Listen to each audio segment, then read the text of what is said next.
Well, good morning. Welcome to the AgNow Roundup. My name is Dave Deacon. Remember all that winter weather that was promised? Well, I think it has arrived across much of the United States. We'll take a look at that weather coming up in just a few minutes. But first, this episode, we're talking about crop diseases and the lessons learned in the 23 crop and how it can help you in the 24 crop. And that will be coming up in just a few minutes. But first, here's a look at the weather with meteorologist Matt Macons.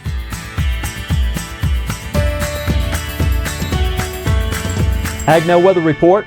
Happy New Year to you. It's been a little while since we've seen you, so let's get you caught up on what's going on. You probably know about the cold that's going to be moving in this weekend and for next week. So mid-January, very, very cold. For an example, these are the minimum temperatures coming in for next Monday morning, and we are well below zero and a lot of the central and northern plains. Double digits below zero. There's a potential for areas of Oklahoma, even the panhandle of Texas, northern New Mexico to hit some single digits. So we have this cold coming in. Costly in a lot of cases, sadly. It's a dangerous bout of cold. The odds of reaching even the teens is represented here. So this is a breakout, 4 panels of temperature probabilities over the next 10 days. The likelihood of low temperatures hitting mid-30s, 36, frosty. That covers the vast majority of the lower 48. Even freezing conditions will reach into Florida, South Texas. That's represented here. What about the odds of reaching 15, the teens? You can see how it's a little bit more limited, but does come down into New Mexico and parts of Texas. Wraps up all the way up into the mid-Atlantic and New England states. That's a huge chunk of the country that has high odds, high likelihood of hitting the teens. What about hitting 0 degrees? Well, that's this panel right here, and you can see the odds cover about half of the lower 48. We're down to Santa Fe, we're down to Oklahoma City, we're down to Nashville and Cincinnati and Pittsburgh, and all the northern plains. The odds of hitting 0 degrees start to extend down into the Texas panhandle. So this is an extreme case of cold for a lot of us. No, it's still winter. I'm not calling this the worst ever or anything like that, but it is a dangerous bout of cold, the first real hard punch of it we've had this year. And this is kind of connected to things like the polar vortex and things you may hear elsewhere, but there's also a connection to El Niño and La Niña. During El Niño years, you start to bring up those odds of having dangerous cold reach the central to southern plains. More on that at another time. I don't want to bore you with that. Here's a look at the storm flow, if you will, over the next 10 days. The storms kind of originate over the Pacific Northwest. As they move over the Rockies, they kind of weaken a little bit, and then as they hop over the Rockies and hit the plains, that's where we see them develop more and gain a lot more strength, like this one right here. So they hop over the Rockies, lose a little bit of steam, gather some energy, and really create lots of moisture potential for the eastern, about third to half of the country. And here's the total precip on the way in the next 10 days. You see a lot of the Pacific Northwest. Some of these totals are 7 to 10 inches of total water there in the Cascades and the Sierras. Some of the Rockies are going to have a ton of snowfall, 6, 7, 8 feet possible in the northern Rockies here to central Rockies. And then, like I said, kind of the eastern third to eastern half of the country has a lot of water, like this swath from Memphis on up into the Great Lakes region. So we're looking at an 1.75 inches to 2 inches, perhaps even more of total water in that area. So the storm flow is favoring the west and northwest and also the east, kind of leaving a gap here in the middle over the next 10 days. Snowfall, we've had quite a bit recently, like Iowa, northern Illinois, Wisconsin, finally getting some winter here. And over the next 10 days, as mentioned previously, a lot of snowfall, deep snow in the Rockies, just a little bit for a lot of the high plains. And then as you move off into the east to get into the Midwest, the Great Lakes, New England states, that's where we're going to see some big bullseyes here too. So like Michigan, a couple feet, a little bit more possible. Lake effect snows there, lake effect snows in New York. We may even have some decent snowfall, several inches possible, into the Osage country in the Flint Hills. Great for water resources. Let's help that soil out the best we can. And to kind of wrap up what's going to be happening for the rest of January, kind of the middle part of the month is going to be the coldest, the most wintry, if you will. By the end of the month, we start to see things moderate a bit. The west and northwest start to warm up. New England starts to warm up. So in total, for the entire month of January, it's going to be colder than normal for a lot of the central states. Then we start to warm up, kind of the bookends, if you will. That's this week's AgNow Weather Report. We'll see you next time.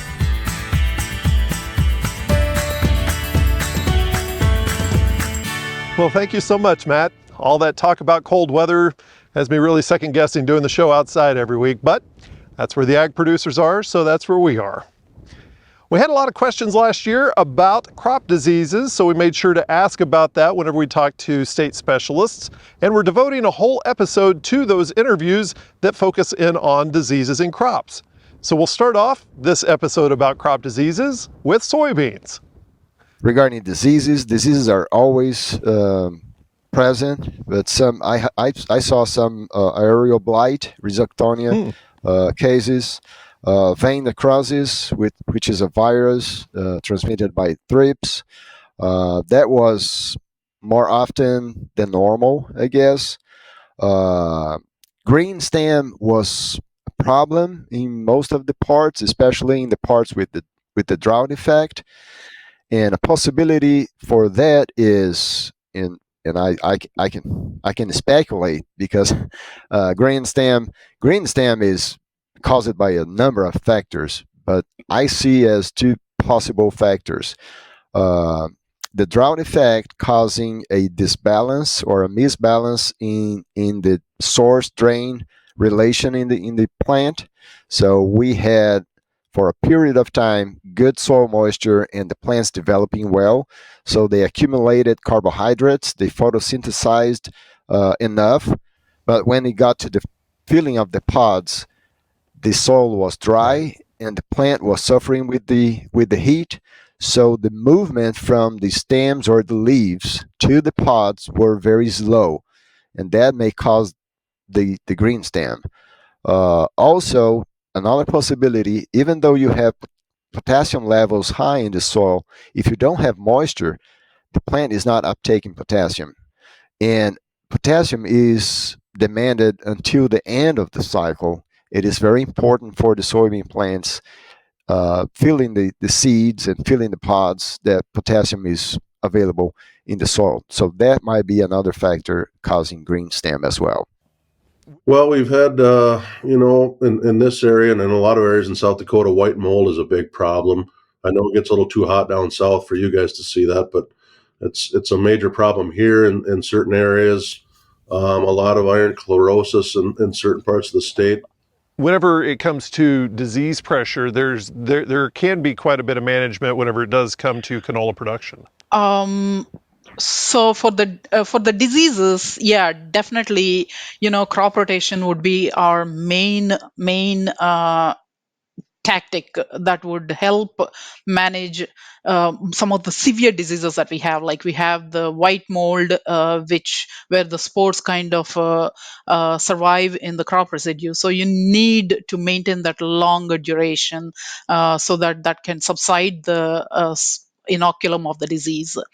And again, like another major disease in our area for canola is a clubroot, and it's a soil-borne disease again. So all these diseases, like when once they enter into your field, they kind of like stay there, and it takes years and years to.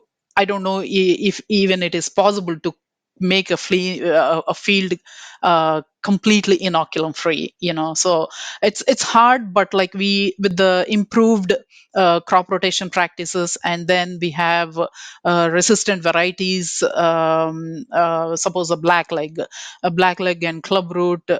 We do have resistant varieties that will help with this. When you practice along with crop rotation, they do work well. And then we have fungicides for diseases like white mold, and uh, uh, there are fungicides that would help, but like for diseases like clubroot, there are no fungicides. So you have to use all the tools that you have in your disposal and use them wisely, know the disease and know their life cycle, and know which tools work for them and use them judiciously. Like insects, we have a soil-borne disease and a foliar disease. So I think some of your listeners are familiar with rhizoctonia, Rhizoctonia solani, and that is an important root-borne disease that we have in sugar beets, especially in years when it's wet and warm. Soils are warm and and we have wet conditions. We have some chemical products that protect the beets, and some of our varieties do better than others. So that's the soil-borne. But the real important one, Dave, is a leaf disease called Cercospora leaf spot. So Cercospora will physically turn the green leaves brown. Wow.